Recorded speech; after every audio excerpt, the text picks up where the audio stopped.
have in my hand here a Xoro HRC 9000 combo receiver. So basically, what comes in this box? Well, I'll just open it up here and give you an overview. So the first thing to note is the remote control comes with it.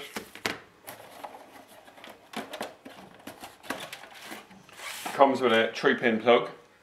It's quite convenient now. This is a design specification we've actually acquired off of Xoro. And also, if we look here, there's a user manual that's in English and German, and also a set of AAA batteries. Okay. So why would we be using this combo receiver? Well, basically it's for receiving both digital terrestrial and digital satellite signals on a single box. So if we look in the front of this box here, what are the main features here? Well, we can see there's an on-off switch. Also, we have a channel up and down, left and right button, OK, menu and exit. So it means that if you couldn't find a remote control, you could still to a certain degree operate this box. If we come along here and just pull this down, we'll see there's a card flap here. Okay, so we'll just move on from there and just around to the back of the box.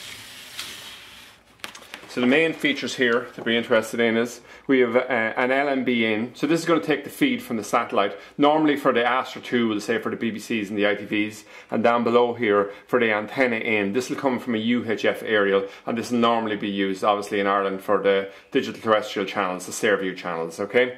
So then if we come along then anyway, we have a USB port here. We can use this for either adding on an external hard drive or USB key, and normally that be used for either using the PVR ready facilities that come with this box, so you can record or TV, etc. And equally then you can use a USB key for programming up the box, so you can have a channel list here or upgrading firmware, etc.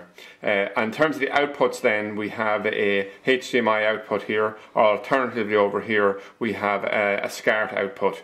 Now in terms then of, you can see there's a LAN network, Ethernet connection there, and also this digital output here. We have an RS-232, normally not used so much now, but traditionally was used for programming boxes, or if you needed to do a recovery, we'll say if the wrong firmware is on a box, something like this would be used. And then we have the RCA connection here, and finally what we have here is just an on-off switch here. Okay, so what I'm going to demonstrate next is just how I'd connect this up. Okay, so as we can see here that we have a total of 2 inputs coming in. So the first input we have here would be from the TV aerial, so it's just a coaxial input, and it will feed directly into the aerial in here.